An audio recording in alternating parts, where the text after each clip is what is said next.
Coco de Nagercoil, on est arrivé hier soir, donc toujours en tour avec Ama. Donc on est maintenant dans le Tamil Nadu et là on est sur un campus universitaire créé par Ama, entouré de collines. Donc c'est vraiment très agréable, très joli et très apaisant. Ça change de Trivandrum où on était avant, où là c'était très bruyant avec beaucoup de monde. Là ça fait du bien en fait, ça ressource d'être dans cet environnement-là. Et donc on reste la journée ici. Ama a un programme qui commence à 18 h aujourd'hui, donc on a la journée libre. Avec une amie, on va sûrement sortir en ville pour aller voir un temple et faire des courses. Et puis donc on va revenir avant le programme, préparer notre sac parce qu'en fait on peut partir à n'importe quel moment. Avec Ama c'est ça. C'est beaucoup de...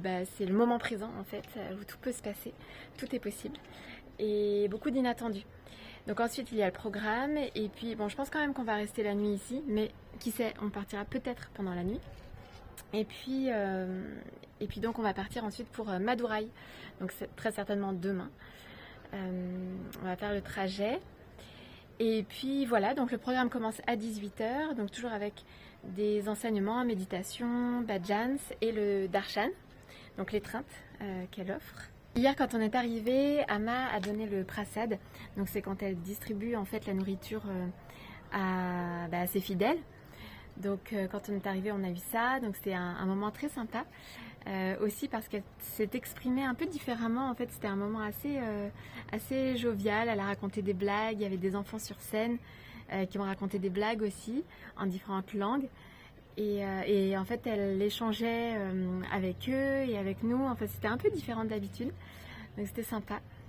Et puis voilà, puis on vit énormément d'expériences donc au contact d'Ama, enfin en tout cas en la suivant et de toute façon quand on va à sa rencontre c'est ce qui se passe.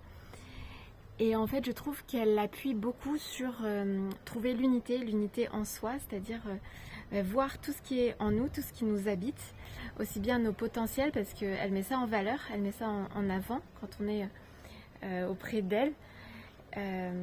Parce que comme je le disais dans d'autres vidéos, en fait, elle a un taux vibratoire tellement élevé que tout est en accéléré et ça permet d'éclairer vraiment tout ce qui est en nous, aussi bien nos lumières que notre ombre, entre guillemets.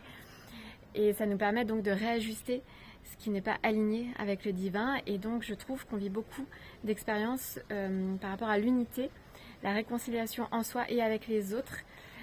Et parfois il y a des petits conflits, mais c'est fait pour nous faire travailler et trouver en fait les points de convergence pour être dans l'unité et la paix et l'harmonie avec tout le monde.